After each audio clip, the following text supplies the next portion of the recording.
Vanakkam, friends. This is AR Arun. I'm the president of the Southern India Chamber of Commerce and Industry, SICCI. On behalf of SICCI, I take great pleasure in welcoming Grandmaster Viswanathan Anand to today's program.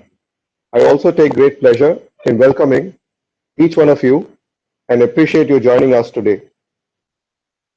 SICCI, as most of you would be aware, has just completed 110 years of service to industry, government, and society. During these years, we have conducted several programs that's been of interest and benefit to each one of our stakeholders. And for each one of these programs, we have invited eminent speakers who have addressed us in their areas of expertise. Invariably, our guests limit their interactions to just the area of expertise. We, however, felt that our guests have much more to offer than just their area of expertise. Areas concerning their career growth, their organization, their inputs for the next generation, as well as the inputs for society. That's how we came up with the concept of SICCI 360. We started this program in October of last year, and we've had a successful run so far. We started with Dr. Soumya Swaminathan, Chief Scientist of the World Health Organization, in October. We have Dr. C. Rangarajan, ex-RBI Governor, joining us for November. We had the pleasure of having Dr. V. Shanta of the Cancer Institute in Chennai joining us during December. I would say that we are extremely fortunate for having had the opportunity to invite Dr. Shanta to our facility. She spent nearly 2 hours with us, patiently, wanting to make sure that her contribution is supreme as ever. Unfortunately, we lost her later on in January, but we certainly enjoyed our interactions with her. Our fourth session was in January with Mr. Sridhar Vembu of Zoho. We are very glad to know that after joining us, we got to hear that he is a recipient of the Padma Shri Award. We are very glad that a member of the SICCI 360 guest speaking foray has certainly made an impact that has had a good standing across the world. Today is now our fifth session where we've invited Grandmaster Viswanathan Anand to join us. I would like to share a few words about today's program, but before I go ahead, I would like to bring your attention to the executives who've been listed at the bottom of this slide. Next slide, please. In case any of you, please note down these two executive names and numbers, and if you have difficulty joining in later on, please feel free to call them, and they would be glad to assist you in reconnecting. As I was saying, SICCI 360 is a new foray for SICCI, building on the significant experience of our seminars. We wanted to give it a catchy name that depicts a multidimensional perspective. We have oriented these programs to be a lively discussion with each of our eminent guests. Guests who are experts in their fields share with us their all-round path to excellence. We also look forward to our guests' inputs for the next generations as well as for society at large. When we look at the session format, we generally follow 5 sections as part of this discussion. First, we address the guest's expertise. Secondly, the guest's organization and role within that organization. Third, our guest's career path. Fourth, inputs for the next generation. And finally, society inputs. We certainly encourage the audience participation. Please feel free to share your comments, questions, discussion points with our host and co-host, and our SICCI 360 team will be able to moderate it and make sure that it is well answered. The 2 guidelines that we are following for this series is that number 1, we want to make our guests at comfort at all times, and number 2, we would certainly like it to be worthwhile for you, our audience, so that you come back and watch our programs. I'd now like to share a few words about Grandmaster Mr. Viswanathan Anand. He's the FIDE World Champion. FIDE is the International Chess Federation. He's been the World Champion 5 times, earning it in 2000, 2007, 2008, 2010, and 2012. He's been the first recipient of the Rajiv Gandhi Khel Ratna Award during 91-92. He's received the Padma Vibhushan in 2007 and has been the first sportsperson to receive this award. At age 14, he was the Indian national sub-junior champion. He had perfect 9 wins in 9 games. At age 15, he was the youngest Indian to earn the international master title. The next year was the first of 3 consecutive national championships that he won. At 17, he was the first Asian to win the world title by winning the 1987 FIDE World Junior Championship. The international Grandmaster title was won in 1988. In 1991, he won his first major international tournament, finishing ahead of world champion Kasparov and former world champion Karpov. In April 2006, he was the 4th player in history to pass 2,800 floor mark FIDE rating after Kasparov, Kramnik and Topalov. And he occupied the number 1 position for 21 months, which has been the 6th longest till date. He's very good at rapid speed chess as well, earning the title of Lightning Kid during his early career in the 1980s. And he has been the FIDE World Rapid Champion in 2003 and 2017, winning the World Blitz Cup in 2000. With these few words, I would now like to again warmly welcome Grandmaster Viswanathan Anand to today's program. Mr. Anand, thank you very much for joining us. A very good evening to you. Hello, good evening. How are you? Very good. Pleasure to be here. Thank you. To begin with, having won 5 world championships, how does it make you feel? Well, my first title was at the end of a long journey, in a sense. I started trying for the title roughly in 1990, and only in my 3rd attempt, I finally won the world championship. For me, it was huge, something I needed to feel that I had accomplished and done, and then go on to the next stage. The second time I won it, which was in 2007, it had that feeling because the break had been so long, and then I think what I did better in the second time was I learned how to defend my title as well. I retained the title 3 more times in very, very tough matches. And it's not like I really prefer one over the other, or one has a special memory. I think all your world championships you treasure, but yeah, I honestly don't know which one I like the most. Maybe that's impossible to answer. Talking about chess, of course, the queen perhaps is the most powerful coin on the chessboard as it protects the king. In your opinion, do you feel that there is a powerful piece? And also, why do we just have 64 squares in the chessboard, not more and not less? I don't know the answer to the second question. I mean, there is this story connected with the Brahmin and the king gives the Brahmin a reward, and he says, ask for anything you want, and he says, can you give me one sack of rice for the first square, 2 for the second, 4 for the third, and so on. And the king, not understanding exponential growth, agrees, and very quickly he realizes he's running out of rice. But I think that story works just as well with 10 by 10, so I don't know why that happened.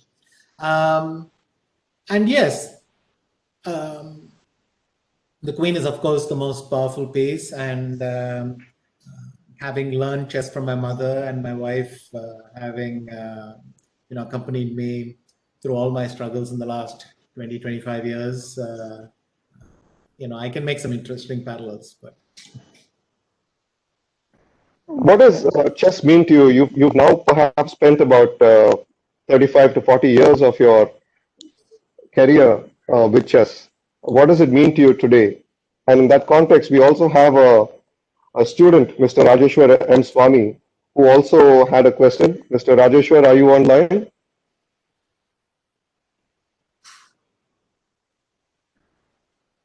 Yes, sir. Please go ahead with your question as well, Rajeshwar. A very good evening, one and all. I am Rajeshwar from Sri Venkateshwara College of Engineering, EC, pursuing EC department first year. 1 minute. Sir.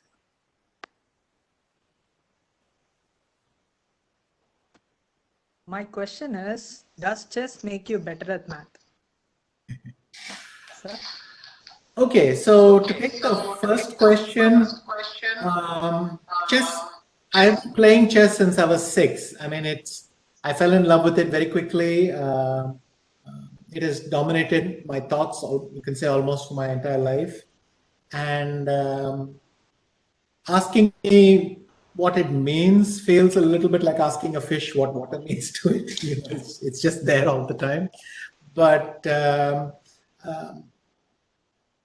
obviously, chess is the medium through which I've experienced life, most of life's challenges, most of the friends I've made.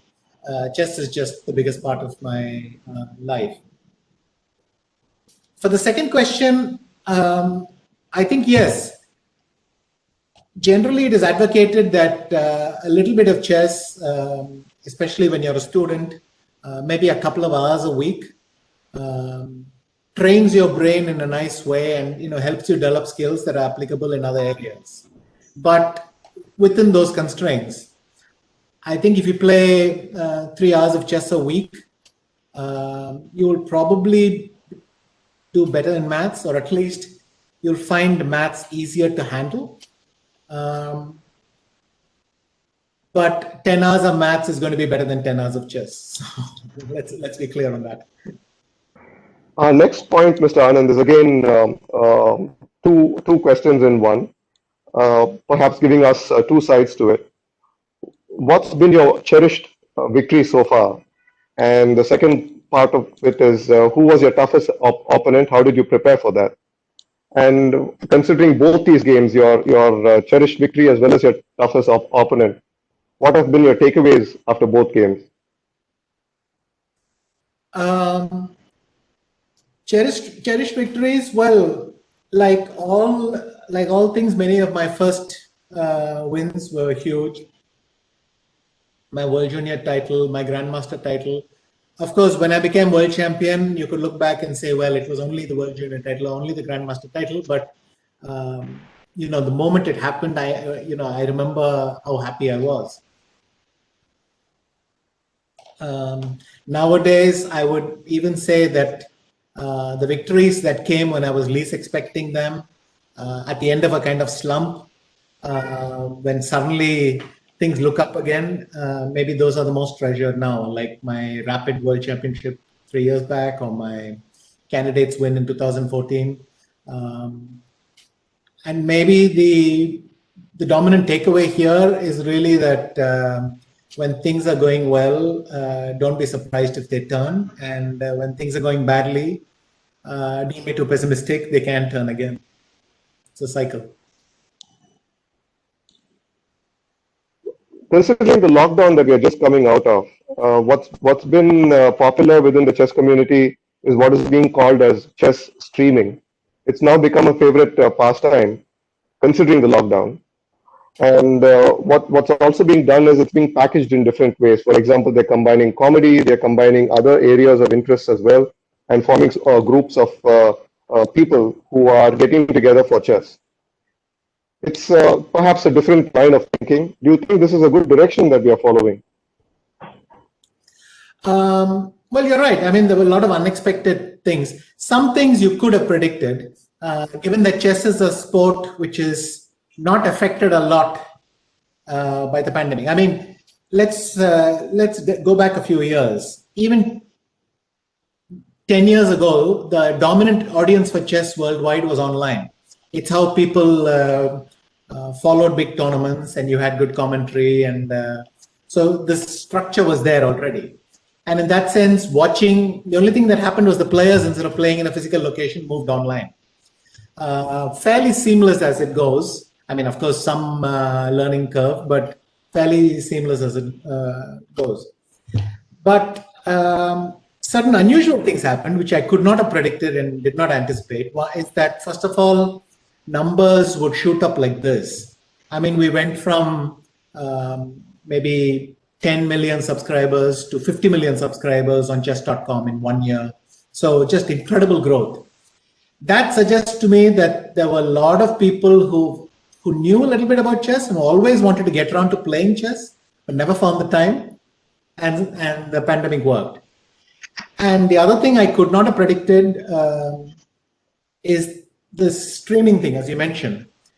The audience that, I don't know how to define them. Either they're an audience that was already into comedy, and then the comedians used chess for the punchlines. I mean, don't ask me to explain how this works, but anyway, they used chess as a punchline, and that kind of took off. So this is a comedy audience which is now familiar with chess, or are they people like the first group I mentioned, people who wanted to get around to learning chess and find comedy less intimidating?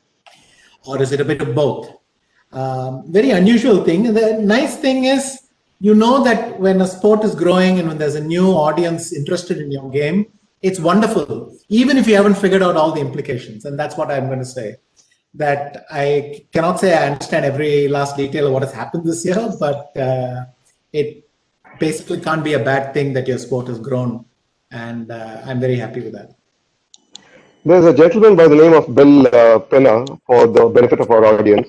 He's a CEO of a company by the name of Simply Business, and he's also been a chess player. Okay. He says, quote, chess prepared him to be a CEO, unquote. Mr. Anand, do you feel chess helps people better their business and their work by employing the same strategies that they use in their chess games? I think chess teaches you to think in certain ways. It teaches you objectivity to some degree, in the sense that chess is a very brutal game. It's a game where the position dictates what you can and cannot do. If the position is equal, then you have to respect that. If one side has made a mistake, then the other side can fight for an advantage, and so on. It teaches you to first have an objective assessment, and only from that to build whatever you're going to do. Now, you can take risks if you want, but you must understand that you are taking a risk, and the position, in fact, is tending one way and you're gambling the other way. It teaches you to look at a lot of games, find patterns that might be useful for you, apply them in varying situations. So all these skills you build. I'm not going to say chess does it better than other walks of life. That's maybe taking it a bit far. But definitely people who play chess and follow chess often credit that with being able to think in different ways. What you've said as these strategies that you follow in chess, I can very well appreciate that sitting as president of the chamber, or representing various companies from across industries. And I would completely agree with you that these are the same characteristics that we would have to certainly develop in each of our companies as well. So going into the second section, and again continuing from the last question, there is a lot of pressure that we have to deal with, whether it's companies or for that matter, even in chess games. How do you deal with this pressure when you're playing with big names?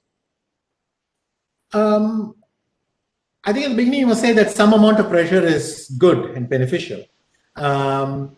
In fact, during a game, if I'm feeling very relaxed, then I know that to be a warning sign almost, that my sense of danger isn't alert and I could miss something. So some amount of pressure is good. And as you get more experienced, you learn to sense your feelings. You learn to sense when you're double checking everything too much. Maybe you're lacking some confidence, or perhaps you're too relaxed, in which case you're not sensing the danger. You're worried about something or the other and you're not thinking clearly. A couple of moves, unexpected moves turn up and you realize. In these situations, what I have found works for me is to first understand that things are not going as smoothly as I would like. And how do you break that train of thought? So if you find that so far you've not been playing well, you're probably not able to concentrate, not collecting your thoughts. One of the things I use sometimes is to get up, go and sit in the player's area for 5 or 10 minutes, even letting my clock run. But it allows me to break that train of thought, that chain, if you like, and then to come back and start afresh. Another thing is you can remember past examples or positions you have studied when you're training that taught you, specific responses to these situations. Again, I emphasize the word specific because a lot of things in life we do on autopilot, and that's good. That's why we train, so that we are on autopilot. But when you feel that something is not going right, then you need to stop the autopilot and actually find some sequence that allows you to reset things. We've seen a lot of your playing videos as well as photographs, and invariably you always maintain a cool and composed persona about yourself. How do you achieve this? And again, a second question as part of this, to throw light on the other side. In one of your interviews, you've said, quote, "When I look at people who can break a racket or headbutt someone, I respect that," unquote. So are these 2 points a paradox in a way? Yes, I mean, I can tell you that quite often at the board, I'm incredibly frustrated. I'm angry when I do something, or I'm euphoric when things suddenly, unexpectedly turn out to be much better than I expected. Then I get euphoric. And all these cases, I have generally learned to keep as poker a face as possible, not show my emotions. But equally, I can say that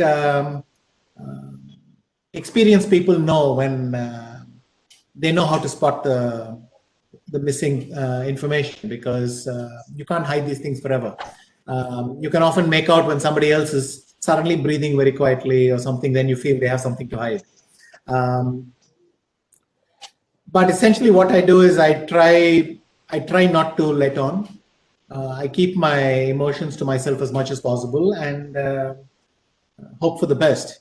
But it's not easy. And so what I said was, I understand someone who wants to break his racket, and I don't know what the chess equivalent is, but someone who wants to break his racket. And I almost envy them when it's over, because I still have to keep pretending. I still have to keep that straight face. But a guy who was already let off steam, he's free, and I envy that. Our next guest question is from Mr. V.N. Shivashankar, our Vice President. Mr. VNS, can we request you to kindly go ahead? Yeah, good evening, Anand. Pleasure to speak with you. Thank you. So, just one question. How important do you feel it is necessary to add chess as part of the school curriculum, and in India, that is? And has it been, I've read somewhere that it was added sometime back in Gujarat, and it is going to be added in other states. The reason is, while each Board of Education seems to have different compulsory items, does this really help the children in their growing age? That's my question. Mm-hmm. Well, it's something that I've recommended a long time for chess to be available in school. And yes, Gujarat, at some point Andhra Pradesh, then Tamil Nadu, many states, if not 100%, they at least extended the infrastructure and the facilities a lot. And on top of that, I can add that in many private schools, they offer a chess coach, a chess club, and things like that to continue playing. I mentioned earlier why I think this is good, because students who practice a little bit of chess, train a little bit, a couple of hours a week, then find that they concentrate better in science or maths or these kinds of subjects. How much to push is another story. I feel that making it part of the options available to students is enough.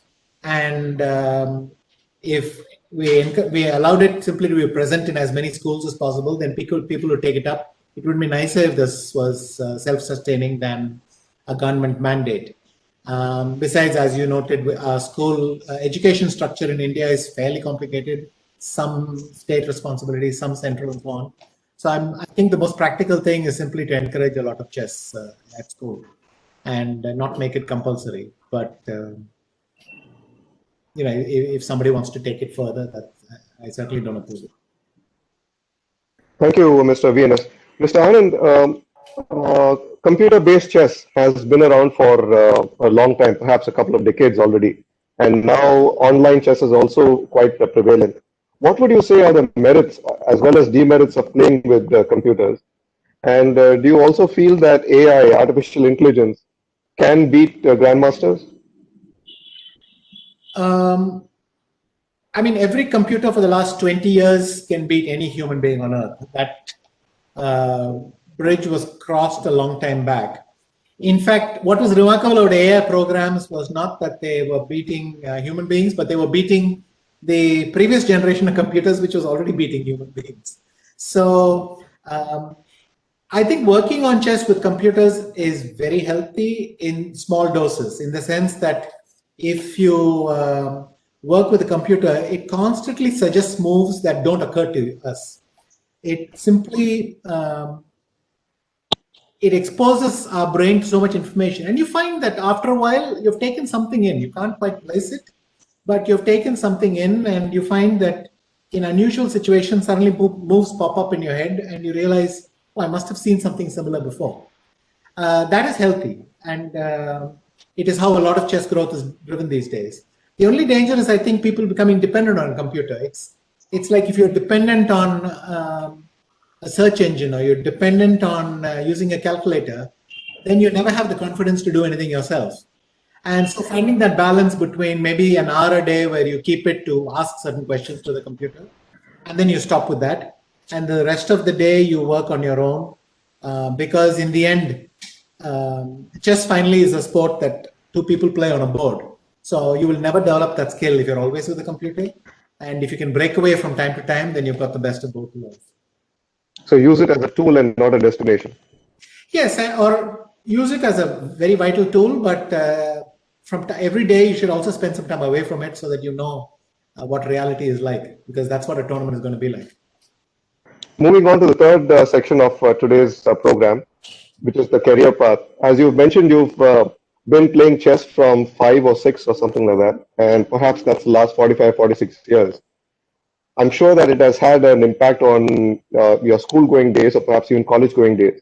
What do you think is the impact on your education? And in that context, do you feel that there are more male chess players these days than the other gender? And if so, why do you feel that? Why do you think it's like that? Okay. Yes, of course, chess, I took it up quite early. I think maybe for the first 3 or 4 years, maybe till the ninth standard, I did not have any real issues at school, because chess wasn't competing with my academics. It was competing with the rest of my free time. I mean, we all know that even if we had 24 hours a day, we're not going to study 24 hours a day. So it was competing with the rest of my free time. But in the 10th standard, I remember it became a problem because I was playing so much and so actively. Since I'd broken through, I was playing a lot in top events, and I could feel that I was missing too much school. And then coming back and catching up. So my marks suffered the 10th, 11th, of course, I was hardly at school at all, and then +2. And by that point, it was becoming clear that I was going to be a professional, so I went along. But in the beginning, I don't think it was a problem at all. And the second thing, yes, there is a very notable performance gap between men and women in chess.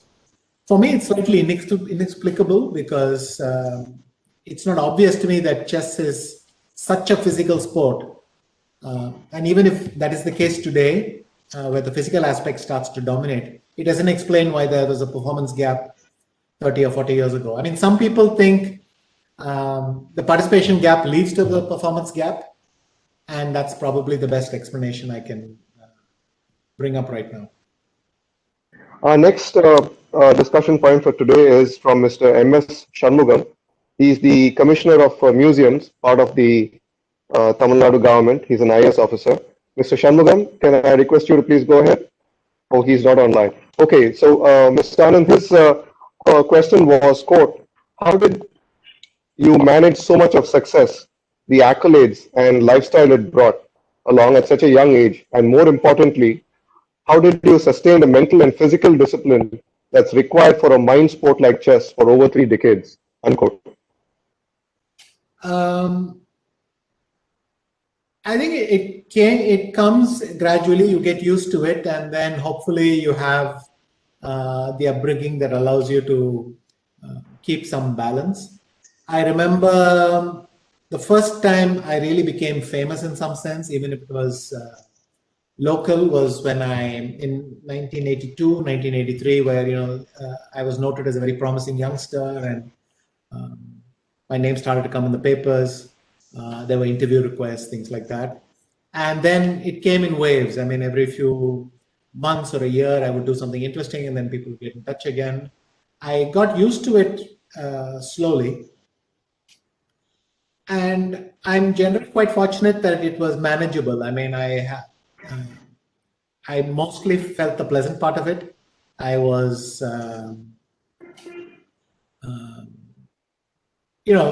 the nice things when people give you special treatment, or they tell you that they appreciate what you did, or they like what you did.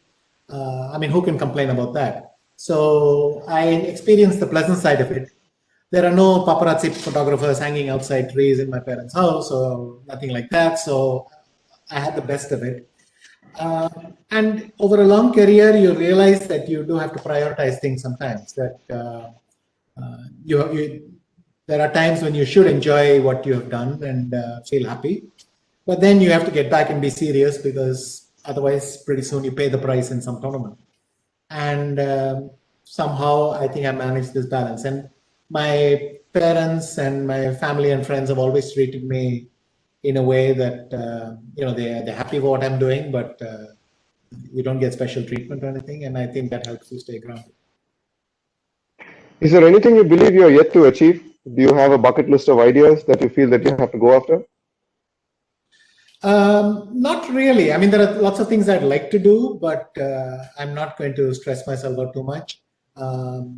Clearly, when I became world champion, it was a big weight off my shoulder, because I thought, that's something that I really have to become. And now there are many things I'd like to do and make a positive contribution, but I'm not. Yeah, it's not a huge list.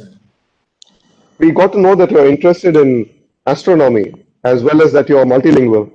What's been your motivation towards these? Astronomy, I was interested even as a kid. I mean, when I was 9 or 10 years old, I remember discussing astronomy with my cousins. I was quite lucky that I had this book Cosmos at home. And then I remember watching some episodes on TV that somehow became available. And then I sort of didn't follow it up for many years. And maybe 20, 25 years ago, I decided to pick it up again. And I found that a lot of resources were becoming available online. So, it was easy to pursue it. And a couple of friends of mine gifted me some nice telescopes. My wife bought me a very nice binoculars. So in Spain, we used to go out. I used to go out at night, sit there and look at the night sky. I mean, much less light pollution there, and things like that. It was a nice hobby. Languages, Spanish, I picked up while I was living there. I enjoyed speaking it a lot, and it opened a lot of doors for me, especially Spain and South America. If you speak Spanish, you get a different experience there. But German I learned because I started playing for a German club, and I thought it'd be fun to learn. So that's all there was to that. You spoke briefly about your mother, and she has also been a chess player during her lifetime. Has she been an inspiration to you? Would you say that she's your biggest mentor? Are there others as well that you feel you should dedicate your success to? As always, there are a lot of people, but my mother was very special. I wouldn't have learned the game without her. And I learned it from her at a time when the number one way of learning chess was someone in your surroundings, a family member or a close friend. That's how you learn chess. And I was very lucky that my mother knew how to play chess. Her family used to play some chess, and she passed that on. And clearly, in the very crucial time for me, from the age of 6 till maybe 16 or 17, my mother would travel with me everywhere, support me a lot, and so on. And both my parents always gave me a lot of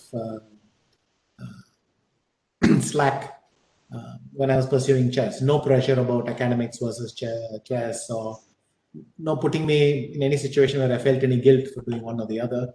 And that was very, very helpful. I appreciate that a lot.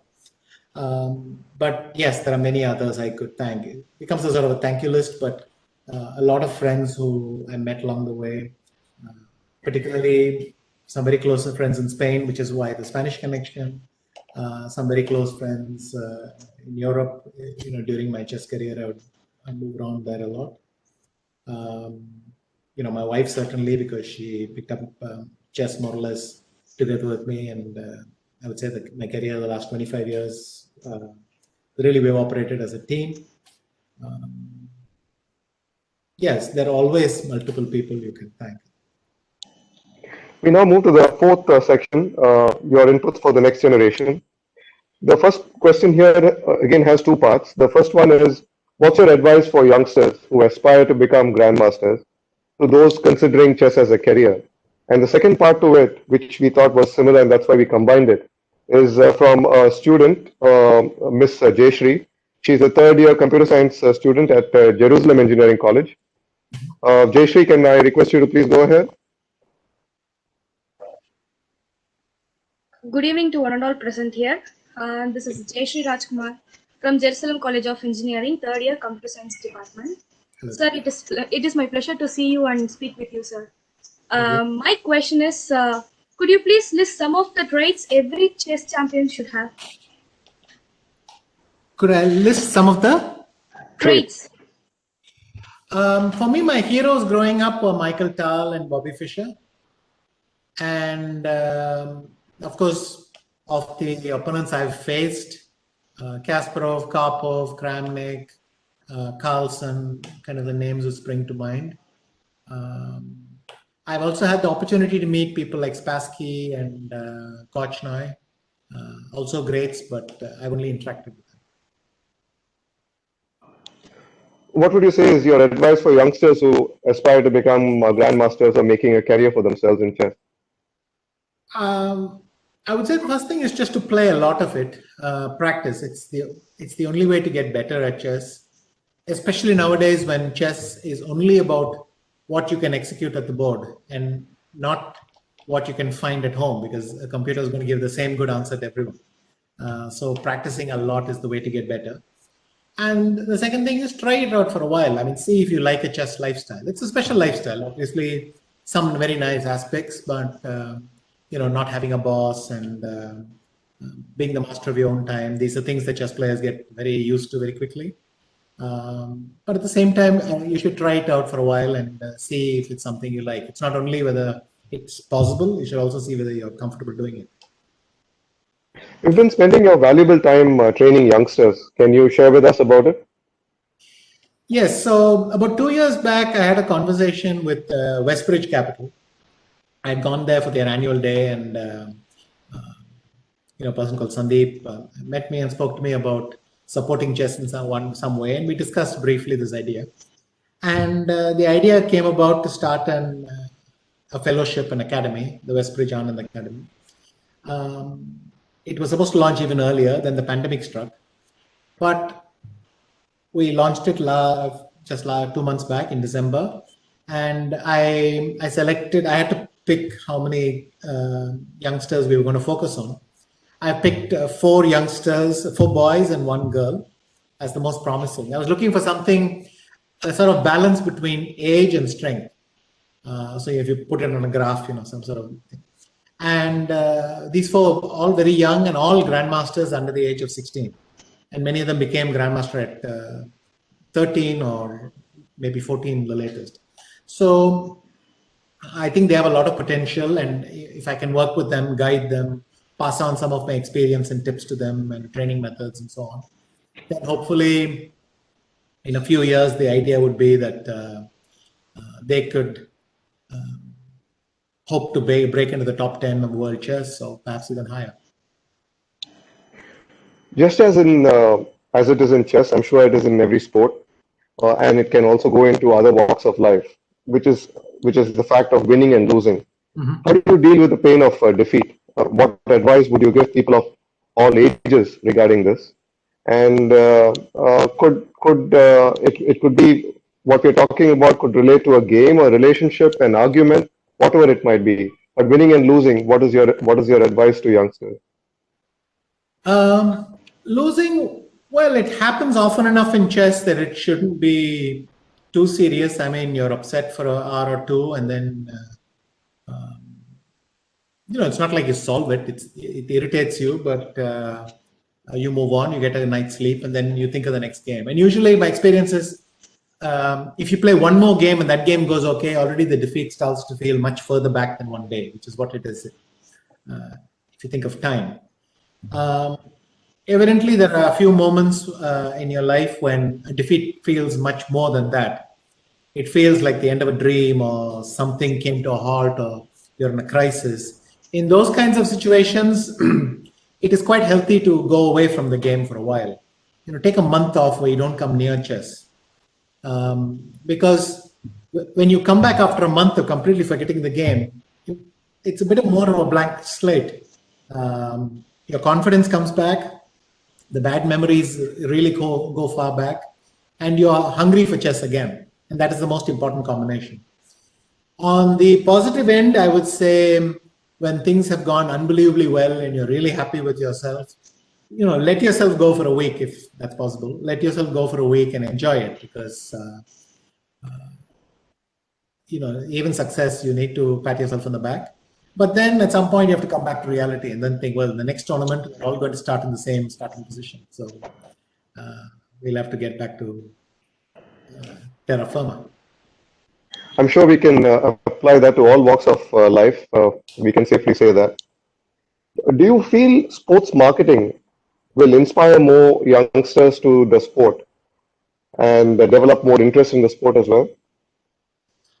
I think that is already happening. I mean, chess, like many other sports, is engaged in a constant battle to introduce itself to new fans, new adherents, and attract more people. And that's why last year turned out to be so surprising for chess, because the results surpassed even our wildest expectations or hopes. But yes, we have to constantly make your sport relevant to something people can relate to or connect to. Clearly, chess has benefited a lot in the last 20, 30 years. To internet, video streaming, all these things have made chess a televised marketable sport. But you have to constantly work on it. And hopefully, if there are more Indians doing well at the top, that will be something that follows here. Our next discussion point for today is from the audience.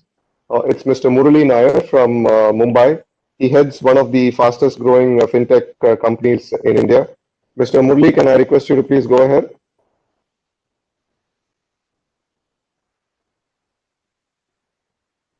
Yeah, can you hear me? Anand, this is Murali here from Don Bosco. Many years ago, I was your schoolmate. It's a pleasure and honor to be able to ask you a question. Thank you. Hi, Murali. So the question for you, Anand, is for the next generation. What advice would you give to anyone who wants to follow the path less traveled? What difficulties should they expect to face? And what are some of the tools that you use to stay the course and achieve the greatness that you did? The most important thing I said is simply to play often and try to, that's the quickest way you grow, especially in an environment where computers can give you an answer to almost any question you pose. Then the most important skill becomes the kind of questions you pose, not the answers you receive. So that's the most important thing. I used to have to explain how people should navigate an unusual or unpredictable career path like sports or chess in comparison to more steady jobs. But nowadays it's much easier. I just ask people, well, if you find a secure job that you can do all your life without any upheavals, then let me know what it is. Nowadays, the rest of the job market also looks, I think, similar, because there has been so much change everywhere. Are you used to the travel? Do you like traveling a lot, playing outside home, competing with people from different cultures? I mean, these are also aspects that over a long time you must be happy with your situation. You should be happy that you're able to play and quite comfortable with all that. But if you can do that, then I think it's a very interesting career with lots of unusual prospects. Mr. Murli, do you have a second question as well?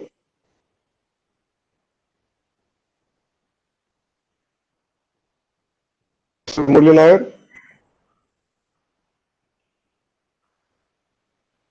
Okay, so Anand, we hear that you're also adding Hindi to your repertoire of languages. Is that true? It was we heard from our old school friends that that's the case, but can you throw some light on it? It's a light question, so. I'm amazed you heard that, but anyway, yes, it is. I thought I should finally get around to improving my Hindi. It's scary how, I mean, I've told hardly anyone, but anyway. Yes, I'm practicing my Hindi. It's very far from fluent, but I already feel slightly more confident in many situations. Yes, I'm working on that. That's true. We now move on to the last section of today, which is Mr. Anand's inputs for society. It is said that India has embraced chess, but still not fully accepted it as a profession. What do you think about this?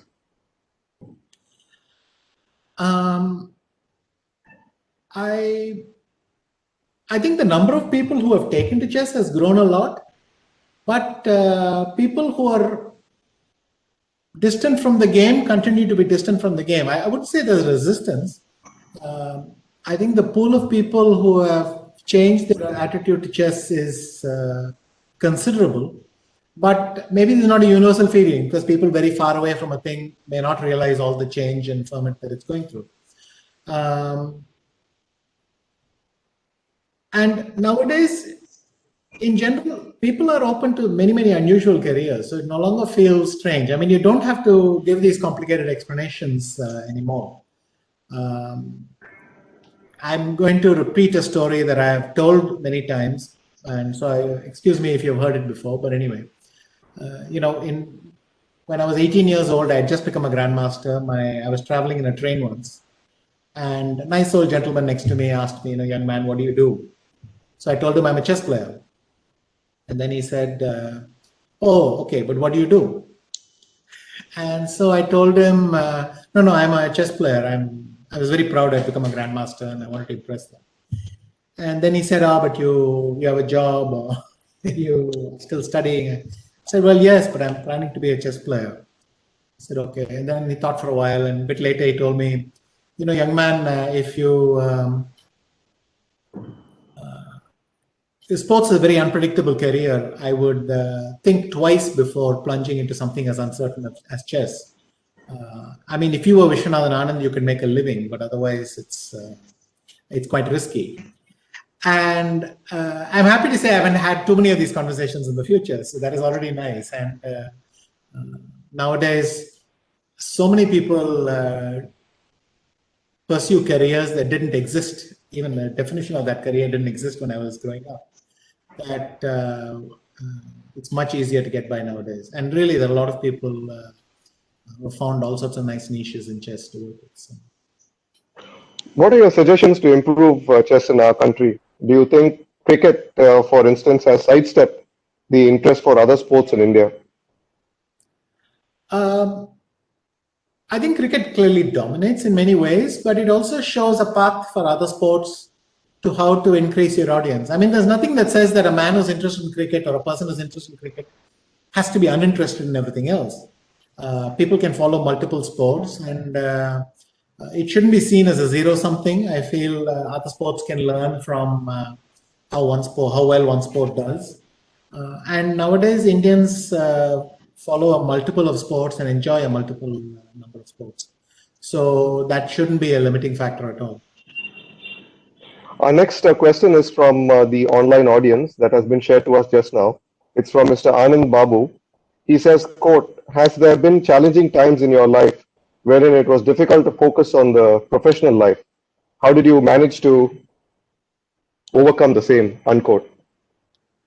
It has happened quite often. I mean, a lot of disappointing moments in my career came because of chess, a bad set of results, something like that. But equally, there are moments when chess feels unimportant, when you're not quite sure where you are, and so on. I have been lucky generally to have a very supportive family by my side and friends I could turn to. I would say that, like all tunnels, you come out of it eventually. Yes, things don't look very good, but you just get through day after day for a while. You wait till you feel slightly better, and you realize that you can come back and start again. Mostly it follows the wave. You have ups and downs, but if you accept that it's just part of life, well, so far that's been enough managed. Your book, titled My Best Games of Chess, got the British Chess Federation's Book of the Year award. How did you discover the writer in you? Also, in your book, you have addressed lessons on work and life from chess. Looking back at your career, what would you say are your learnings from life, success, as well as failures? Well, in my biography last year, Mindmaster, I pretty much emphasized the ability to the necessity to take a big risk or do something really challenging for yourself at least once in 3-4 years. Obviously not every year, but you shouldn't put it off for too long. The necessity to keep learning something, especially feel like chess, with so much technological activity, you're forced to do it, but it feels that that is the dominant pattern for life. And the third, I think, is just finding a way to keep your passion for something alive, because it's the only thing which carries you through all the difficult moments. I enjoyed writing the book a lot. I felt it gave me a chance, without being interrupted and without somebody else inputting anything, to get my story across the way I wanted to see it. And I took the biography as a chance to do that. I mean, if you do interviews all the time, it's a different vibe. And this, I think, was a chance I had to do something different. And I tried to take it very openly. A few other questions as well that have come around. What have been your biggest challenges that you faced as a Grandmaster?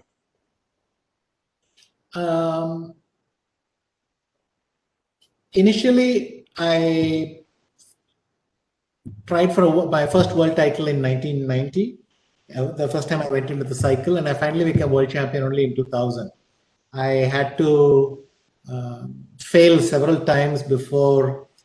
I think the pieces kind of fell together almost on its own. I mean, the third time I got lucky, and I knew you felt it inside what you had to do. In the second wave, I regained my title in 2007, and this time I tried to avoid a lot of the mistakes that I had made the previous time around. A little bit of complacency, a little bit of not reacting early enough to unpleasant changes, things like that. I found that a lot of the lessons from the first time were useful in my second wave, and I managed to defend the title I won in 2007 in 8, 10, and 12, 3 years in a row. And even win a World Rapid some years later. I'd won some World Rapid and Blitz events before. Those were maybe the dominant features. I think what you mentioned in terms of ensuring no complacency as well as learning from past failures is certainly something, again, that can be applied across walks of life. When we look at the Soviets, we can safely say that they dominated chess for several decades, and that perhaps changed a few decades ago. Why do you think that it was the Soviets that dominated for such a long time, and what do you think has changed in over the last few decades where they're not as dominating and there are so many other players across the world? Well, once upon a time, it was literally the cluster effect. The best grandmasters were in the Soviet Union, and they passed on their knowledge to the next generation. And those people most likely were in the Soviet Union as well. And in those days, the Soviets couldn't travel very easily. So you could almost say they cornered all the best minds about chess. And they had a very good structure, the best tournaments, the best activities, and things like that. After 1991, many of the best Soviet players emigrated to other countries and started teaching over there and started chess schools and things like that. So the first wave of people in other countries learning from their methods started.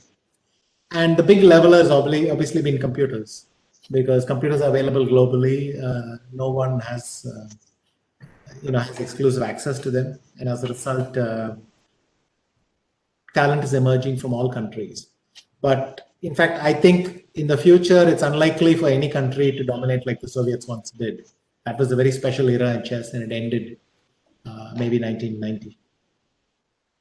Our last question for today, again, this is from our student guest, Mr. Rajeshwar, who had asked this question earlier today. And he says, quote, if you were president of the All India Chess Federation, what will be your first step to improve the game in India? Unquote. I would focus on trying to organize one signature tournament or a league, either a Indian chess league or some, there's a huge amount of Indian participation, or some very important tournament where the best Indians get to compete against the best players in the world. Clearly, it would be ideal to involve some corporate partner in that and do that together. And I would focus on that area specifically. Mr. Anand, let me tell you that from SICCI, we would be glad to be able to explore with you if there's any things that you feel that we can do together in the course of time. Please feel free to reach out to us. Definitely, I'll do that. Thank you. I also look forward to exploring things with you in the course of time. And thank you very much, Mr. Anand, for joining us today. It was excellent having you answer each one of these questions that we had listed for you, as well as our guest speakers. Thank you very much again. As part of the structure of SICCI 360, we always would like our guest speakers to autograph their photographs. And we have that with us today. Let me show it for the benefit of our audience.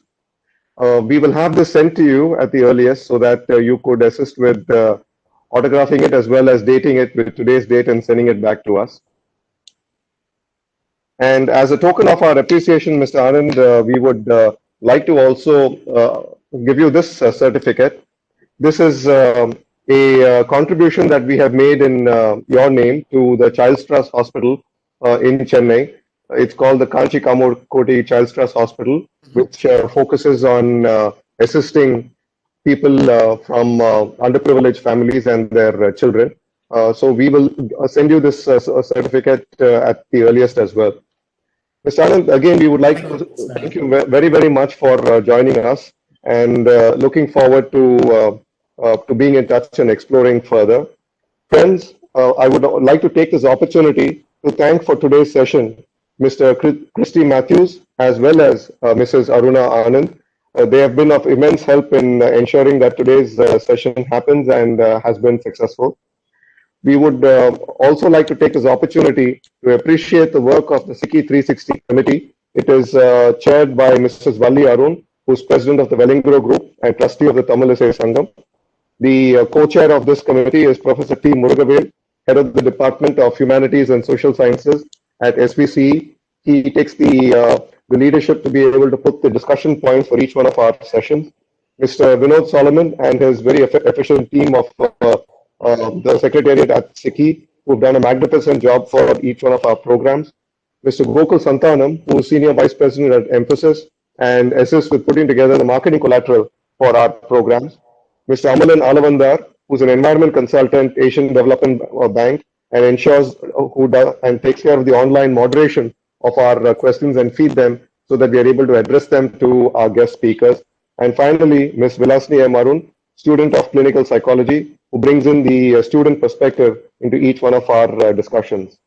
Friends, we would also like to let you know that session 6 of the SICCI 360 series is scheduled with another eminent guest, our esteemed past president, Dr. A.C. Muthaya.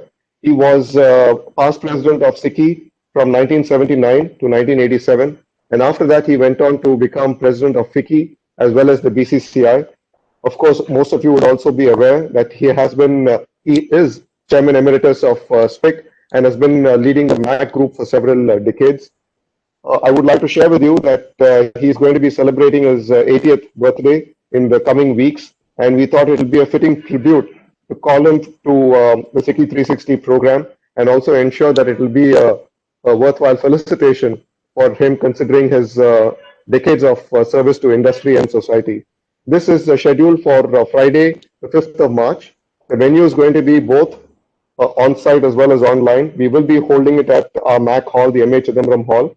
But however, it's going to be by invitation only because we would like to ensure the necessary safety precautions.